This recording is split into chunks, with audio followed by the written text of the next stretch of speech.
સો આજે આપણે એક સમ જોશું. ચેપ્ટર નંબર 1 અમાલ્ગમેશન એન્ડ અબ્ઝોર્પ્શન એનો છે થર્ડ આપણે ક્વેશ્ચન 80 પેજ નંબર ઉપર.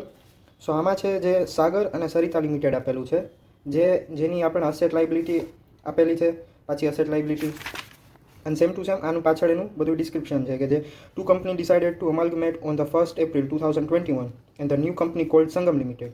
તો જે સાગર અને સરિતા છે એ સંગમ લિમિટેડ આફ્ટર અમાલ્ગમેશન બની જશે. એની ઓથોરાઇઝ કેપિટલ છે એ 30 લાખ છે અને એ છે TN ઇચ. હવે જે નવી કંપની છે એ અસેટ અને લાયબિલિટી બેયની લઈ જશે, સાગર અને સરિતાની.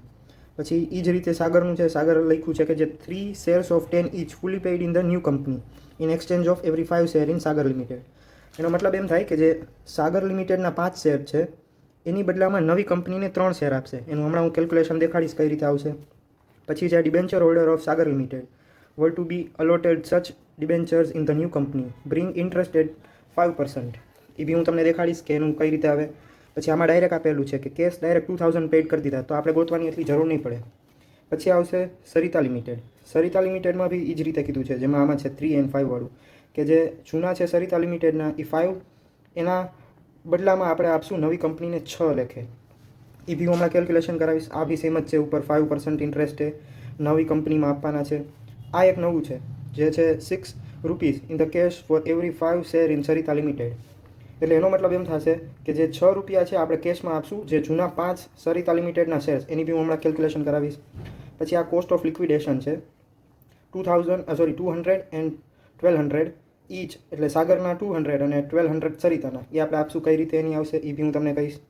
અને આપણે હવે કઈ જરૂર પડશે આમાં ઓલ્સો આ આપેલું છે Sangam limited issue remaining share to a public at a premium of ₹1 per share which were fully paid. એની બી એક ઇફેક્ટ આવશે, એ બી દેખાડીશ. અને લાસ્ટમાં આપણે જે રિક્વાયરમેન્ટ છે જેમ કે જનરલ એન્ટ્રીઝ આપવાની છે આપણે બુક્સ ઓફ ન્યૂ કંપની, એટલે આવશે સંગમ લિમિટેડના. પ્લસ આપણે કરશું prepare the initial balance sheet, એ તો કરવી જ પડે. પછી also prepare necessary account in the books of Sarita limited. So આપણી પાસે 3 વસ્તુ કરવાની છે, એ આપણે 3 કરશું. હવે સ્ટાર્ટિંગથી આપણે ચાલુ કરીએ સાગર લિમિટેડનું. તો સાગર લિમિટેડનું આપણે કરશું તો આમાં જેમ કે આપેલું છે આપણે અસેટ સાઇડ જોઈ, અને અસેટ સાઇડમાં જે આપણી પાસે ઓલરેડી ટોટલ છે જ તે 7,30,000નું. બટ એમાંથી આપણે માની લ્યો કે પ્રોફિટ એન્ડ લોસ કાઢી નાખી તો આપણી પાસે ઓલરેડી આવે, તો આપણે આ કેલ્ક્યુલેશન કરવાની જરૂર ન પડે. એવી જ રીતે આપણે આમ સેમ કરશું નેટ અસેટ માટે. ટોટલ અસેટ એક્સક્લુડ P&L અકાઉન્ટ, એટલે આપણામાં આવશે 7,30,000 માઇનસ 1,50,000. આપણો આન્સર આવ્યો ડાયરેક્ટલી અસેટનો, જે આવ્યો 5,80,000. હવે આપણે ટોટલ અસેટ ફાઇન્ડ કરશું. હવે આમાં જે રીતે છે ડિબેન્ચર, આમાં આપણે પેલું આપેલું છે ડિબેન્ચર, અહીંયા 6% ડિબેન્ચર. તો જે 6%ના ડિબેન્ચર છે એ 70,000ના છે, અને આપણે એનું આપણે કમિશન ગણીએ પર્સન્ટેજ વાઇઝ 70,000 ઇન્ટુ આ 6%ના છે. સો 6%ના આપણે કરીએ એટલે આવે 4,200. હવે જે આ 4,200 છે એ હકીકતમાં આપણને કેટલા, આપણે એને નવી કંપનીમાં આપશું બટ એટ ધ રેટ આ ઇન્ટરેસ્ટ એટલો જ હોવો જોઈએ 4,200. પણ હવે એ ઇન્ટરેસ્ટ કેટલાય આવવો જોઈએ, 5%ના આવવો જોઈએ. એટલે આપણે એક રીતે ત્રિરાશિ મૂકશું કે 4,250, તો 100 એ કેટલા. સો આપણને એક નવી અમાઉન્ટ મળશે જેના ઉપરથી આપણે ફાઇન્ડ કરી શકશું કે નવી કંપનીમાં આપણે ડિબેન્ચર કેટલાના લેશું. સો આપણે 84,000ના ડિબેન્ચર ન્યૂ કંપનીમાં રાખશું, જે આપણે અહીંયા રાખી દીધા. પછી પાછું જે રીતે ઓલરેડી આપેલી જ વસ્તુ છે બાકી બધી, સન્ડ્રી ક્રેડિટર, બિલ્સ પેએબલ અને બેંક ઓવરડ્રાફ્ટ આવી ગયું. હવે આ ટોટલ આવી ગયો એટલે આપણે આમાંથી આ માઇનસ કરી નાખશું, એટલે આપણને મળશે net asset. Asset total asset minus total liability એટલે નેટ અસેટ. એ જ રીતે આપણે સરિતાનું કરશું સેમ જ. એ રીતે સરિતામાં આપણે જોઈ લઈએ અસેટ છે તો અસેટનો ટોટલ ડાયરેક્ટલી પાછળ આપેલો છે અહીંયા 21,78,000.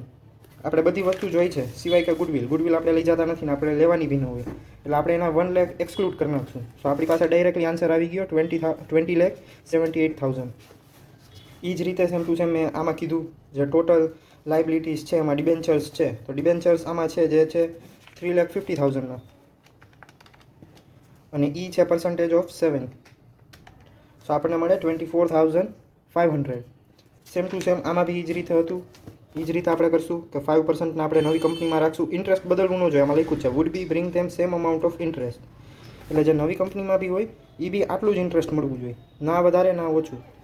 સો આપણે ડિરેક્ટલી બી આમ કરી શકીએ કે 5%, તો આપણને ડાયરેક્ટ મળી જાય 4,90,000 અને ઓલી રીતે બી કરી શકો 24,500 ઇન્ટુ 100/5 જે ત્રિરાશિવાળું આપણે કરીએ. સો આપણો જવાબ મળી ગયો. ક્રેડિટર્સ, બિલ્સ પેએબલ અગેન આમાં આપેલા જ છે, એ રીતે તમે કરી નાખવાનું. આ માઇનસ આ કરશું એટલે આપણને મળી જશે નેટ અસેટ. નેટ અસેટ મળી જાય ટોટલ નેટ અસેટ ભી જ મળશે. નેટ અસેટ મળી ગયા પછી આપણે કરશું પરચેસ કન્સિડરેશન પીસી. હવે પીસી ફાઇન્ડ કરવા માટે આપણને આમાં કીધેલું છે કે આપણે કરવાનું છે જે કન્સિડરેશન છે if 3 shares of 10 is fully paid in the new company. એટલે આ હકીકતમાં સંગમ લિમિટેડ માટે છે. આપણે એના એક્સચેન્જમાં શું આપવાનું છે 5 શેર્સ ઇન સાગર લિમિટેડ. તો જે સાગરના છે એ આપણે 5 શેર આપવાના. તો સાગર લિમિટેડ છે એની પાસે છે ટોટલ 5 લાખ રૂપીઝના શેર્સ. તમે ડાયરેક્ટ અહીંયા બી કરી શકો 50,000ના ઇક્વિટી શેર્સ, તો ઇન્ટુ 10 કરીને પછી કરવું પડશે. આપણે ડાયરેક્ટ કરશી તો આપણને ડાયરેક્ટ અમાઉન્ટ મળી જાય. 5 લાખના શેર્સ છે, 5 લાખના આપણે ઇન્ટુ 5 કરવાનું છે, કેમ કે આપણે એ 5 છે, આપણે 5 આપશું ને એની બદલામાં આપણને એ કન્વર્ટ થશે 3માં. એટલે આપણે પાછું ત્રિરાશિ મૂકશી કે 5 એ 5 લાખ તો 3 એ કેટલા, એટલે આ રીતે આવશે 3 લાખ. 3 લાખ આપણને ડાયરેક્ટ મળી ગયા. જો અહીંયા મેં ડાયરેક્ટ લખેલું છે, પણ તમે ઇવન 50,000 શેર્સની ક્વોન્ટિટી વાઇઝ કરશો કે 50,000 ઇન્ટુ 3/5 તો તમને આ શેર્સ મળ્યા. તો ફૂલી પેઇડ છે 10 રૂપીઝ ઈચના, તો 10 ઇન્ટુ કરી નાખશો તો 3 લાખ. બેમાં સરખું જ મળશે, પણ એ ધ્યાન રાખજો કે શું લખ્યું છે અને શું તમે ગોઈતું છે. પછી કેશ, આપણને કેશ ડાયરેક્ટલી આપેલું છે કે 2,000 આપી જ દીધા છે, તો આપણે ડાયરેક્ટ કરી નાખશું. તો આપણું પરચેસ કન્સિડરેશન ડિરેક્ટલી મળી ગયું 3,02,000. આમાં બીજું કંઈ ગોતવાની જરૂર ન પડી. સેમ ટુ સેમ આપણે આમાં બી ગોતી લેશું કે એમાં લખેલું છે કે જે નવી કંપનીમાં આપણે 6 આપશું અને જૂની કંપનીના આપણે 5 આપશું. સેમ ટુ સેમ 15 lakhs છે. આ ફોરફિટેડ શેર્સ ન લેતા તમે, કેમ કે ફોરફિટેડ શેર્સ એમાં ન લેવાના હોય. આપણે ડાયરેક્ટ 15 લાખ લેશું. 15 લાખ ઇન્ટુ 6/5 ત્રિરાશિ પાછી નવાના 6 અને જૂનાના 5 એ લેખે એટલે આપણને આવશે 18 લાખ. હવે 18 લાખના આપણે લેશું અને આમાં લખેલું છે કે રિમેન. હવે આવશે કેશની વાત. તો કેશની વાતમાં આપણે એમ કરશું, અહીંયા લખેલું જ છે કે ₹6 in the cash of every 5 share in Sarita limited.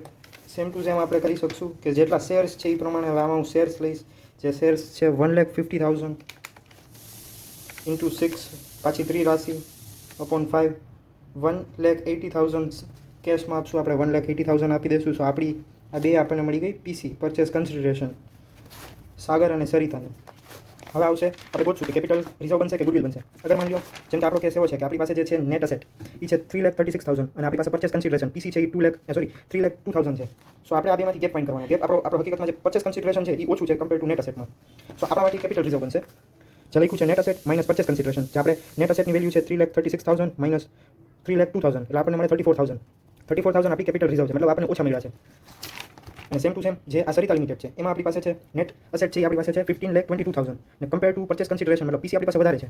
તો આ માઇનસ આ થશે એટલે purchase consideration minus net asset એટલે જે આપણી પાસે આન્સર આવશે એ આવશે સરપ્લસ. મતલબ આપણને ગુડવિલ મળે છે. આપણે જે સાગર લિમિટેડ છે એ આપણો ધંધો લઈ લે છે, ખરીદી લે છે, તો પણ આપણને એની બદલામાં વધારે પૈસા મળશે આપણી અસેટને પ્રમાણે. આમાં હકીકતમાં ઓછા મળશે, આમાં વધારે મળશે. એટલે આ ગુડવિલ ગણાય, આ કેપિટલ રિઝર્વ ગણાય. હવે આપણે ગણશું કે આપણી પાસે જે શેર્સ છે પબ્લિકને કેટલા મળશે. જેમ કે અહીંયા લખ્યું કે ઓથોરાઇઝ કેપિટલ આપણી પાસે છે 30 લાખની. 30 લાખ ઇન્ટુ 10 કરી નાખવાના. સો આપણને પ્રિસાઇઝ નંબર મળે કે આપણી પાસે કેટલા શેર્સ છે. જેમ કે 30 લાખ/10 કેમ કે 10 રૂપીસ ઈચનો છે. તો આપણી પાસે ટોટલ 3 લાખ શેર છે, 3 લાખ શેર. સો 3 લાખ શેર્સમાંથી આપણે 30 લાખ શેર સાગરને આપ્યા અને સરિતાને આપ્યા 1,80,000 શેર્સ. સો રિમેનિંગ બચ્યા 90,000.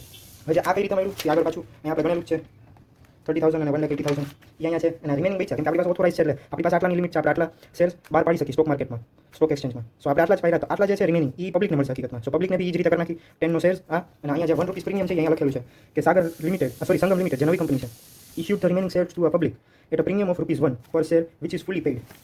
સો અહીંયા આવી ગયું. આપણે આના 1% 1 રૂપીસ આરે કર્યું એટલે 90,000 9,90,000 આપણને ટોટલ મળ્યું. હવે અહીંયા સુધી આપણું કેલ્ક્યુલેશન ખતમ થઈ ગયું. હવે આપણી પાસે અકાઉન્ટ્સ બનાવવાના છે. જે અકાઉન્ટ્સમાં બનશે રિયલાઇઝેશન અકાઉન્ટ, પછી આવશે શેર હોલ્ડર્સ અકાઉન્ટ. તમે આ બે અકાઉન્ટ અને કેશનું અકાઉન્ટ બનાવશો એક્ઝામમાં તો બી ચાલશે. મેં અહીંયા આ એડિશનલ 3 અકાઉન્ટ બનાવ્યા છે. એનું કારણ બી હું કહું, જેમ કે રિયલાઇઝેશન અકાઉન્ટ છે એ તો ફિક્સ હોય, એ બનાવવું જ પડે. પછી છે શેર હોલ્ડર્સ અકાઉન્ટ, એ બી બનાવવું પડે અને કેશનું બી બનાવવું પડે. જે બાકી બચેલું છે કે ડિબેન્ચર હોલ્ડરનું અકાઉન્ટ અને સંગમ લિમિટેડ અને આ છે equity share of Sangam limited. A additional એટલે બનાવ્યું છે કેમ કે તમને આ સમમાં ખબર પડે કે કેટલી વસ્તુ જોશે તમારે. કે તમે અગર માની લો ક્યારેક એમ પૂછવાનું કે ડિબેન્ચર હોલ્ડરનું બનાવો, કોઈ નવી કંપનીનું બનાવો, તો બી તમે ત્યારે એન્ટ્રી દઈ શકો. સો એના માટે ફર્સ્ટ આપણે ચાલુ કરશું રિયલાઇઝેશન અકાઉન્ટથી. સો રિયલાઇઝેશન અકાઉન્ટમાં સિમ્પલ હોય જેટલી બી આપણી અસેટ્સ હોય એ આપણી આવે ડેબિટ સાઈડ, અને જેટલી બી આપણી લાયબિલિટી હોય એ આવે ક્રેડિટ સાઈડ. સો આપણે ફર્સ્ટથી બધું લખી નાખશું, જે આપણે ઓલરેડી આમાં તો આપણે ડિરેક્ટલી કરી નાખ્યું, બાકી અહીંયા અગર તમે અહીંયાથી લખ્યું હોય તો તમે એક્ઝેક્ટ અહીંયા કરી શકો. આ આપણે હકીકતમાં સરિતા લિમિટેડમાં બનાવી છે. આમાં લખેલું જ છે જનરલ એન્ટ્રી આવી ગઈ, ઇનિશિયલ બેલેન્સ શીટ ને necessary account in the books of Sarita limited. So આપણે આ બુક સરિતા લિમિટેડમાં બનાવશું. અગર માની લો સંગમ લિમિટેડમાં આપેલું હોય તો જે આ હોય એટલે આપણી અસેટ ને લાયબિલિટી હોય તો પ્લસ કરીને લખવાની બંને કંપનીની. બટ આપણામાં એવું નથી આપ્યું, આપણામાં ખાલી સરિતા લિમિટેડ આપી છે. તો આપણે ખાલી સરિતા લિમિટેડની અસેટ્સ અને લાયબિલિટી લખશું, જેમ કે 3,50,000, 4,50,000, 1 લાખ, આ બધું એ રીતે લખી નાખો. એ જ રીતે અહીંયા લખી નાખવાનું. હવે એન્ટ્રી કઈ રીતે આવશે એ હું તમને કહું. જેમ કે આમાં ગુડવિલ આપેલી છે ઓલરેડી આપણને 1 લાખ રૂપીસ. હવે એમ કહેશો કે ગુડવિલ નથી લેવાની, પણ અહીંયા એકવાર ગુડવિલ આપણે લખવાની જૂની કંપનીની, કેમ કે એની એન્ટ્રી થઈ જશે સરભર. એ હું તમને હમણાં કહું કઈ રીતે સરભર થશે અને કઈ રીતે એ તમે દઈ દેશો તો તમને ઉલટાનો ફાયદો જ થશે. સો આપણે ગુડવિલ ઓલરેડી 1 લાખ લખી નાખી, બાકીની બધી એન્ટ્રી આપી દીધી. અહીંયા બી ક્રેડિટર, બિલ્સ પેએબલ અને ડિબેન્ચર આપણે આપી દીધી. હવે જે આવશે એન્ટ્રી એ આવશે આપણને જે પરચેસ કન્સિડરેશન મળ્યું હોય એ, જે આપણા કેસમાં છે સરિતા લિમિટેડનું 19,80,000. સો 19,80,000ને આપણે અહીંયા આપી દઈશું, કેમ કે એ આપણને હકીકતમાં મળશે. આ બી આપણને મળ્યા છે, આપણા રિયલાઇઝેશન એટ ધ એન્ડ થાય આપણને આ બધા મળ્યા છે. એટલે આપણી આ એક રીતે ઇન્કમ છે, આ રીતે એક્સપેન્ડિચર છે આપણો. સો આપણે સંગમ લિમિટેડમાં એ લખી નાખશું. હવે આપણું બીજી એન્ટ્રી આવશે એ આવશે શેર હોલ્ડર્સમાં. અહીંયા આ કમ્પ્લીટ કરી નાખ્યું, મેં ઓલરેડી ગણી રાખ્યો છે એટલે, પણ હું તમને લાઇન ટુ લાઇન કહીશ જેનાથી તમે કન્ફ્યુઝ ન થાવ. પછી આવશે શેર હોલ્ડર્સ અકાઉન્ટ. શેર હોલ્ડર્સના અકાઉન્ટમાં આપણને જે 18 લાખ મળ્યા છે, જે અહીંયા વિધાઉટ પ્રીમિયમ છે, એ આપણા માટે હકીકતમાં અહીંયા opening balance, as a opening balance તમારે અહીંયા લખવાની, અને એઝ અ અહીંયા જે આપણને મળેલા હોય, કેમ કે અહીંયા મળે છે આ આપણું ઓલરેડી છે.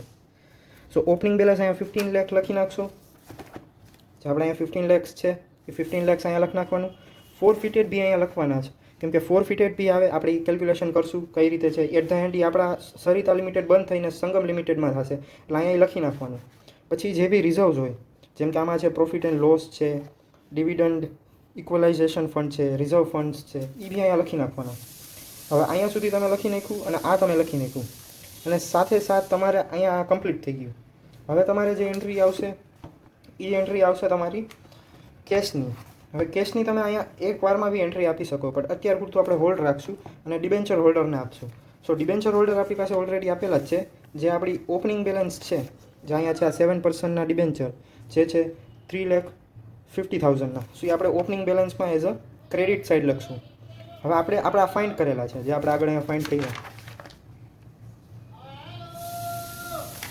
એ આપણે નવી કંપનીમાં આપશું. સો આપણી આ સાઈડ લખશું ડેબિટ સાઈડ, અને જે બી આ બેનો ગેપ આવે એ આવશે અહીંયા ક્રેડિટ સાઈડ. જે બી સાઈડ આવે આપણે તો એ આપણે ટ્રાન્સફર કરી લઈશું રિયલાઇઝેશન અકાઉન્ટમાં. સો આપણે 1,40,000નો ગેપ આવ્યો હતો એ આપણે અહીંયા ડિબેન્ચર હોલ્ડરના નામે 1,40,000 એડ કરી દીધા. હવે હકીકતમાં આપણું આ કમ્પ્લીટ થઈ ગયું. સો આપણે આનો ટોટલ કરી નાખવાનો, આનો ટોટલ કરી નાખવાનો. જે બી સાઈડ આવે એ સાઈડ આપણે પ્રોફિટ કે લોસ લખવાનો. જેમ કે આ કેસમાં આપણી પાસે પ્રોફિટ આવ્યો, જે કહેવાય આપણે ડેબિટ સાઈડ, તો આપણે પ્રોફિટ. માની લો આ સાઈડનો ટોટલ વધારે હોય, આ સાઈડનો ઓછો હોય, અહીંયા જે નંબર આવે તો અહીંયા આવશે એ લોસ આવશે. હવે જે પ્રોફિટ છે આપણે, સો પ્રોફિટને આપણે ટ્રાન્સફર કરશું, અને પ્રોફિટને આપણે ટ્રાન્સફર કરીને અહીંયા શેર હોલ્ડર્સમાં લઈ જશું. કેમ કે આપણે અહીંયા બધું એટ ધ એન્ડ આપી જ દઈએ છીએ, તો શેર હોલ્ડરમાં બી ડિસ્ટ્રીબ્યુટ કરી નાખવાનો પ્રોફિટ. માની લો લોસ આવ્યો તો લોસમાં બી સેમ ટુ સેમ જ્યાં હોય એની ઓપોઝિટ સાઈડ આવે. જેમ કે આપણે અહીંયા ડેબિટ સાઈડ હતું, આ ઇઝી વે કહું છું, debit side to credit side. માની લો ક્રેડિટ સાઈડ હોય તો credit side to debit side, same to same એ જ રીતે. કેમ કે આપણે ડિસ્ટ્રીબ્યુટ, અગર જો તમારે પ્રોપર સમજવું હોય તો એને, કેમ કે આપણો પ્રોફિટ થયો, આપણે આ બધા reserves and surplus be distribute કરી નાખ્યા શેર હોલ્ડર્સ પાસે. સેમ ટુ સેમ આપણો જે બી પ્રોફિટ થાય એ અહીંયા રિયલાઇઝેશન અકાઉન્ટ કરી અહીંયા તમે ડિસ્ટ્રીબ્યુટ કરી નાખો. એટલે એટ ધ એન્ડ તમારો અહીંયા ટોટલ થઈ ગયો, અને ટોટલ જેવો થઈ ગયો એવો તમે હકીકતમાં આ કમ્પ્લીટ કરી શકશો. આ કેસ છે એ તમને અહીંયા આપેલો કેસ છે 1,80,000 એ આ કેસ છે. સો ટેકનિકલી તમારો જે આ આન્સર અહીંયા ટોટલ ઓલરેડી મેચ થઈ જ ગયો હોય. અહીંયા તમે થયો ને અગર તમારે ચેક કરવું છે તમારું સાચું છે કે ખોટું, તો તમારું રિયલાઇઝેશન અકાઉન્ટ મતલબ પ્રોફિટ હોય કે લોસ હોય એ તમારે એક્ઝેક્ટ અહીંયાથી મેચ થવું જોઈએ. જેમ કે આમાં છે 2,18,000 અને સેમ ટુ સેમ અહીંયા 2,18,000 ને બે પાછા ક્લોઝ થઈ જઈ શકે. સો આપણે અત્યાર સુધી સાચા છીએ.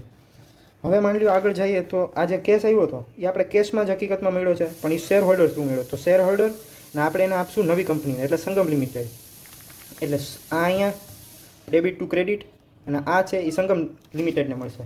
સેમ ટુ સેમ આ ગોઝ આ જ થશે, આગળ જશે. આપણે જે આપણું પરચેસ કન્સિડરેશન કીધું મેં, જે આપણે અહીંયા મેં કીધું આગળથી આપણે અહીંયા કાઉન્ટ કર્યું છે, એ આપણે હકીકતમાં તો સંગમ લિમિટેડને જ આપી છે. તો આપણા માટે અહીંયાથી અહીંયા આ હકીકતમાં તમારે એક્ઝામમાં બનાવવું નહીં પડે. જો કીધું હોય તો બનાવજો, બાકી તમારે બનાવવું નહીં પડે. બટ આપણે આ સમજવા માટે એક માસ્ટર સમ તરીકે ગણીએ છીએ, જેમાં રિયલાઇઝેશન અકાઉન્ટમાં ઓલરેડી આપણને પૈસા મળી ગયા અને એની સામે સામે શેર્સ અને કેશ, જ્યાં પાછો ટોટલ આ અને આ હકીકતમાં સહેલું જ છે. તમારે ખાલી ને ખાલી ડાયરેક્ટલી કાઉન્ટર ઇફેક્ટ જ એની આપવાની છે. સામે સામે આવી ગયું, સેમ ટુ સેમ અહીંયા જે આવ્યું એ અહીંયા આવી ગયું. સંગમ લિમિટેડ કેશ ટુ કેશ, એ કાઉન્ટર ઇફેક્ટ જ છે. અહીંયા બધું તમે જોશો ને, તમારું ખાલી ને ખાલી આ સાચું હોય કેલ્ક્યુલેશન, તો રિમેનિંગ પાર્ટ તમે હાયર ચાન્સીસ છે કે એ ભૂલ વગર કર્યું તો પ્રોપર થઈ જશે. સેમ ટુ સેમ અહીંયા જ છે, જે મેં કીધું ઇક્વિટી શેર હોલ્ડર જે આપણે અહીંયા 18 lakhs લખ્યા, એ જ પાછળ જશે equity share of Sangam limited, કેમ કે ટ્રાન્સફર થાય છે. પછી આ ડેબિટ ટુ ક્રેડિટ થયા, સેમ ટુ સેમ જે આ ડેબિટ થયું છે એ અહીંયા ક્રેડિટ થયું છે. સો આખે આખું આપણું અકાઉન્ટ્સ અહીંયા પૂરું થઈ ગયું, જેમાં તમારે સૌથી major realisation account, share holders account અને કેશ અકાઉન્ટ, આ 3 મેન્ડેટરીમાં આવે. બાકી બધા જે રીતે ઇન્સ્ટ્રક્શન આપી હોય એ રીતે તમારે બનાવવાના રહે. હવે આપણે આપી general entry in the books of Sangam limited. હવે જે આપણે અસેટ્સ મળી છે આપણને, એની સામે આપણે લાયબિલિટીઝનું ટોટલ કરી નાખશું. જેમ કે આપણા કેસમાં જે છે એ આમાં આપણને લખેલું છે કે કેમાં આપણને કીધેલું છે. જેમ કે આમાં લખેલું છે પ્રિપેર ઇનિશિયલ નહીં, અહીંયા છે required general entry in the books of new company. So આપણે હકીકતમાં નવી કંપનીનું બધું લખવાનું છે. લિમિટેડ છે એમાં જનરલ એન્ટ્રીઝ આપશું. સો જનરલ એન્ટ્રીઝમાં બેઝિક હોય કે જે આપણી સંગમ સાગર લિમિટેડ છે અને સરિતા લિમિટેડ છે, એની અસેટ્સ અને લાયબિલિટીઝ બે આપણે લખ નાખવાની. એસેટ જેવી રીતે અહીંયા જ છે, આપણે જે રીતે લખ્યું એ જ રીતે અહીંયા આવશે એસેટ, જે ડેબિટ સાઇડ, બધી આવશે ક્રેડિટ સાઇડ. મેં આમાં અલગ અલગ આપી છે. આ છે સાગરની અને આ છે સરિતાની. તમે જો કમ્બાઈન કરો તો બી ચાલે, બટ કમ્બાઈન કરો તો યાદ રાખજો કે નંબર બી જે આવશે એ કમ્બાઈનમાં અલગ આવશે. જેમ કે આમાં આપણે 2,3,02,000 છે જે આપણું છે હકીકતમાં પરચેસ કન્સિડરેશન છે. અગર તમે માની લો બે કરશો તો બેમાં અલગ આવશે અને એ બેનો મર્જ થઈને આવશે. જે બી નંબર આવશે ખોટું નહીં પડે, બટ જે નંબર આવશે એ તમારા હકીકતમાં મોટા આવશે. પછી ત્યારે તમે કન્ફ્યુઝ થાવ એના કરતાં તમે પહેલેથી જાણી જજો. સો આપણે અહીંયા બધી અસેટ્સ લખ નાખશું. ડેબિટ સામે બધી અસેટ આવશે એ ક્રેડિટ, સોરી લાયબિલિટીઝ આવશે એ ક્રેડિટ આવશે. જેમ કે આમાં આવ્યું છે કેપિટલ રિઝર્વ. સો કેપિટલ રિઝર્વ આપણે આવ્યું છે એટલે આપણે એને ક્રેડિટ કર્યું. ગુડવિલ હોય તો એ બી અસેટ તરીકે જ ગણાય અને અસેટ જ છે એટલે એ બી ડેબિટ આવશે. સો આ કેસમાં આપણે અહીંયા કેપિટલ રિઝર્વ ક્રેડિટ કરશું, બધું કરી નાખશો. હવે અહીંયા સુધી આવશો જ્યાં સુધી તમે લાયબિલિટીઝ લખો. પછી જે આનો ટોટલ થતો હોય અને આનો જે ગેપ આવતો હોય ને એ એક્ઝેક્ટ પરચેસ કન્સિડરેશનમાં જ આવતો હોય. જેમ કે આમાં તમે અગર આનો ટોટલ કરશો માઇનસ આ 3, આ પરચેસ કન્સિડરેશનને ભૂલી જાઓ અને આ 3ને બધાના કરશો, આ 1 2 3 4 ને 5 5 વસ્તુનો ટોટલ કરશો, એને આ ઇક્વલી આવવો જોઈએ, આટલો ગેપ જ હોવો જોઈએ, તો તમે સાચા છો એમ સમજી જાજો. હવે આપણે જે પરચેસ કન્સિડરેશન છે એને કઈ રીતે આપણે આપ્યું છે, આપણને કઈ રીતે મળ્યું છે એ આપણે જોશું. સો લિક્વિડેટર્સ જે છે સાગર લિમિટેડ, કેમ કે આપણે આ સાગરનું કરી છે તો લિક્વિડેટર્સ ઓફ સાગર લિમિટેડ આ છે અને એને આપણે ઇક્વિટી આપ્યા 3 લાખના, કેશ આપ્યા 2000ના. સેમ ટુ સેમ હવે આ છે, એમાં અલગથી કાંઈ નથી. જે આપણા 6%ના ડિબેન્ચર પહેલાં હતા, સો હવે એ બની જાય છે 5%ના અને આપણે આપશું. સો રૂલ પ્રમાણે થાય આ ક્રેડિટ, કેમ કે which ever goes out credit ને આ એ રીતે આપણે ગણશું તો 6%ના ડિબેન્ચર ડેબિટ 84,000. આ જે 84,000 છે જે આપણે ફાઇન કર્યું એ છે, જે આપણે અહીંયા ફાઇન કર્યું. જૂના ન લખતા, બાકી ખોટું પડશે. આ આપણે જે ફાઇન કર્યું ને એ અહીંયા એ અમાઉન્ટ અહીંયા આવે. હવે આ જે ગુડવિલની છે એ હું તમને કહેવાનું હતું, જે લિક્વિડેટર્સને કઈ રીતે આપણે ટ્રીટ કરશું એક્સપેન્સને. જેમાં લખેલું છે કે કોસ્ટ ઓફ લિક્વિડેશન, મતલબ લિક્વિડેશનની કોસ્ટ છે, એક્સપેન્સ ઓફ લિક્વિડેશન એક્સપેન્સ છે. સો એ આપણને છે સાગરમાં 2,000 અને સરિતામાં 1,200. 2,000 નથી, 200 છે અને 1,200 છે. 200 ને 1,200 હકીકતમાં આપણને એ નવી કંપની આપે છે, મતલબ સંગમ લિમિટેડ એ કોસ્ટ આખી લઈ લે છે. એટલે એક રીતે એ આપણને પૈસા આપે છે અને જે બહારથી પૈસા મતલબ આપણને મળ્યા તો એ આપણે હકીકતમાં એ કન્સિડર આપણે એમ કરશું કે એ આપણને એડિશનલ પૈસા જ મળ્યા. અને જે બી આપણને એડિશનલ પૈસા મળે એ હકીકતમાં આપણને ગુડવિલ તરીકે આપણે એને ટ્રીટ કરશું. સો આમાં એ રીતે આવશે કે goodwill account to cash account, કેમ કે આપણને ગુડવિલમાં મળે છે એ રીતે, એટલે goodwill to cash. Same to same અહીંયા બી એ જ રીતે થશે, જે આપણા 1,200 છે ગુડવિલ ટુ કેશ. અને આ પાછી જે બી ઉપરની ઇફેક્ટ છે એ સેમ જ છે. જેમ કે જો આમાં છે ગુડવિલ છે, સો આપણે અહીંયા ગુડવિલ લેશું. અહીંયા જો અગર જૂની ગુડવિલ પહેલેથી આપેલી હોય, જેમ કે આમાં આપેલી હતી 1 લાખ રૂપીસની, તો એ અહીંયા નહીં લેવાની. હવે હું તમને એ બી કહેવાનો હતો કે ગુડવિલ જે મેં તમને કીધું હતું કે તમે 1 લાખ ત્યારે લઈ લેજો, જેમાં આમાં તમને લેવડાવી. તો આમાં સેટ ઓફ કઈ રીતે થશે? જે આ અકાઉન્ટ છે હકીકતમાં સંગમ લિમિટેડ, આપણે પરચેસ કન્સિડરેશનનું, તો અહીંયા આગળ તમે ધ્યાનથી ઉપર જોશો તો આપણે purchase consideration minus net asset કરી છે. સો એ જે નેટ અસેટ જે અહીંયા માઇનસ થઈ ગઈ છે, તો એક રીતે તો નેટ અસેટ આપણી આ અને માઇનસ આ, મતલબ આપણો જે લાઇબિલિટીનો પોર્શન હોય એમાંથી અસેટમાંથી લાઇબિલિટી માઇનસ કરી નાખી તો એ જ અહીંયા આવશે. સો જે આ રિમેનિંગ અમાઉન્ટ છે એ ટેકનિકલી આની અંદર ઓલરેડી આવેલી છે. સો એની કારણે એ અહીંયા સેટ ઓફ થઈ જશે ઓલરેડી. અગર માની લો તમે અહીંયા એડિશનલમાં લખશો તો બી કંઈ ફરક નહીં પડે, પણ એવું કરતા નહીં તો પછી આ અકાઉન્ટ હકીકતમાં આવશે નહીં. એના કરતાં જે મેં આ કીધું છે એ તમને સહેલું પડશે, કેમ કે એકવારમાં બધું કન્સિડર કરી નાખો, પછી જ્યારે એન્ટ્રી કરવાની આવે ત્યારે હકીકતમાં જે ગુડવિલની અમાઉન્ટ આવતી હોય કે માની લો અહીંયા એવી રીતે થયું હોય કે જેમ કે આમાં તો કેપિટલ રિઝર્વ આપ્યું છે, માની લો ગુડવિલ હોય અહીંયા, તો ગુડવિલ લેતા નહીં, અહીંયા આવી ગયું ઓલરેડી સેટ ઓફ, અહીંયા બધું થઈ ગયું છે સેમ ટુ સેમ અહીંયા. એટલે આપણે અહીંયા ગુડવિલ જે ઓરિજિનલ આપણે ફાઇન્ડ કરી હતી એ લેશું. પછી આ બધું જે આ અકાઉન્ટ આવે લિક્વિડેટરનું, લિક્વિડેટર ઓફ સરિતા લિમિટેડ ઈ, પ્લસ આ બે જે આપણને ઇક્વિટી આપ્યા છે, કેશ આપ્યા ઈ, આ નવા જૂના ટુ નવા જે થયા હોય ઈ. પાછું વન્સ અગેન અહીંયા નવી અમાઉન્ટ આવે, જૂની અમાઉન્ટ ન આવે ડિબેન્ચરમાં. સો 8%ના ડિબેન્ચર ટુ 5%ના ડિબેન્ચર. પાછું મેં કહી દીધું કઈ રીતે ટ્રીટ કરવાનું છે લિક્વિડેશન, જો નવી કંપની આવતા હોય તો જ, બાકી લિક્વિડેશન એક્સપેન્સ આપણે આમાં કાઉન્ટ કરી લેશું, બાકી અહીંયા આવશે. હવે આપણે બનાવશું ફાઇનલ અકાઉન્ટ, મતલબ બેલેન્સ શીટ. સો બેલેન્સ શીટ માટે આપણે ઘણા એવી રીતે કરે કે બેલેન્સ શીટમાં જ બધું કરે, પણ આપણે નોટમાં કરશું. તો આપણે નોટ્સ બનાવવી પડશે શેર કેપિટલની, પછી આવશે રિઝર્વ્સ એન્ડ સરપ્લસની, નોન કરંટ લાઇબિલિટીની, કરંટ લાઇબિલિટીની, ફિક્સ અસેટની અને ફાઇનલ કેશ એન્ડ કેશ ઇક્વિવેલન્ટની. જનરલી તમે આટલું કરી નાખો એટલે બધી વસ્તુ આવી જાય, એડિશનલ કંઈ કરવાની જરૂર ન પડે. જે બાકીનું એડિશનલ આવે એ તમે ડિરેક્ટલી આમાં કરી શકો. સો જે હવે કેશ છે શેર્સવાળું, શેર્સમાં આપણી ઓથોરાઇઝડ કેપિટલ આપણને ઓલરેડી 30 લાખની છે. એમાં આપણે જે રીતે બાયફર્ગેટ આગળ કર્યું એ રીતે કરી નાખવાનું, કે જે 3 લાખ હતા એ હતા સાગરના, સરિતાના 18 લાખ અને પબ્લિકમાં આપણે 9 લાખ કર્યા હતા પબ્લિક. તો આ જે ઇશ્યુઇંગ કેપિટલ હોય કે પેઇડ અપ જે બી આવે એ અહીંયા પ્લસ આ, ક્યારેય આને કન્સિડર ન કરવું. અહીંયા મેં અત્યારના કદાચ ભૂલી ગયો હોઈશ, બટ આને આપણે આવી રીતે કરશું ટ્રીટ. અહીંયા આમ લાઈન એક, બીજી એક લાઈન, ને આને ક્યારેય કન્સિડર નહીં કરવાની, આ ત્રણને કન્સિડર કરવાની, મતલબ જે પેઇડ અપ હોય. પછી એ જે પેઇડ અપ હતું એમાં પ્રીમિયમ એકે ઉપર નહોતું મળતું, ખાલી ને ખાલી આપણે પબ્લિકમાં જે ઇશ્યુ કર્યા એના ઉપર આપણે ₹1 પર્સન વાઇઝ કર્યું હતું. સો આપણે એનું અહીંયા શેર પ્રીમિયમ લખી દઈશું. આ જો એક એન્ટ્રી આવતી હોય તમે ડિરેક્ટલી અહીંયા કરો તો બી ચાલે, બટ મેં આ માસ્ટર સમ તરીકે અહીંયા બનાવ્યું છે રિઝર્વ્સ એન્ડ સરપ્લસ. પછી આવશે નોન કરંટ લાઇબિલિટી 5%. યાદ રાખજો આ સાગરના છે, આ સરિતાના છે, એ રીતે અહીંયા નવી છે આપણે ફાઇન્ડ કરેલી. તમે ડિરેક્ટ બી કરી શકો, કેમ કે એન્ડ ધ એન્ડ આપણે સાગર લિમિટેડ અને સરિતા લિમિટેડ સંગમ લિમિટેડ જ બને છે, બટ આમાં મેં ડિફરન્ટ આપ્યું ને એમ આપશો તો વધારે સારું લાગશે. પછી છે કરંટ લાઇબિલિટી, એમાં ક્રેડિટર્સ, બિલ પેએબલ ના બધા ના ટોટલ્સ ડાયરેક્ટ મેં લખ્યા છે, એટલે તમે ડાયરેક્ટ ટોટલ્સ લખ નાખશો તો બી ચાલશે. જેમ કે આમાં છે ક્રેડિટર 1,20,000ના, અને એમાં મેં 1,20,000 પ્લસ તમને 60 એટલે 180, 36, 10 આ બધા ટોટલ આવશે અહીંયા સાગર અને સરિતાના બેયના, કેમ કે આપણે ફાઇનલ અકાઉન્ટ સંગમનું બનાવ્યું છે, એમાં તો બેયનું બધું મર્જ થઈ અમાલ્ગમેટ થઈને આમાં મળે છે. પછી આવશે ફિક્સ અસેટ. પાછું વન્સ અગેન આ બધી જે ફિક્સ અસેટ છે એ મેં બેયની ટોટલ લખી છે, એટલે અહીંયા જે આવશે નંબર એ મેં ટોટલ લખેલો છે. એટલે મેચ કરશો, કદાચ ના આવે તો બેયના ટોટલ કરશો સાગર અને સરિતાના, તો આ બધા નંબર્સ આવશે. અહીંયા થઈ ગયું. હવે મેઇન ઇમ્પોર્ટન્ટ કેશને કઈ રીતે ગણવું. જેમ કે કેશ છે તો સાગરમાં આપણે જોઈએ તો કેશ નથી, બટ સરિતામાં આપણે અગર ફાઇન્ડ કરીએ આપણે તો સરિતામાં બેંક અકાઉન્ટ એટલે એ કેશ જ થયું, તો એ આપ્યું છે 1,46,000. સો 1,46,000 અગર એમાં લે સાગરની બી આવી હોય તો બી લખવાનું. એટલે આપણી પાસે કેશ છે સરિતાની 1,46,000. આપણને પબ્લિકમાં ઇસ્યુ કર્યા હતા જે શેર્સ એના થ્રુ, એના વિથ પ્રીમિયમ આપણને મળ્યા હતા 9,90,000. એમાંથી આપણે સાગર સરિતાને 2,000 અને 1,80,000 પે કર્યા હતા. કઈ રીતે? તો એ અહીંયા આપણે સૌથી પહેલાં અહીંયા કર્યું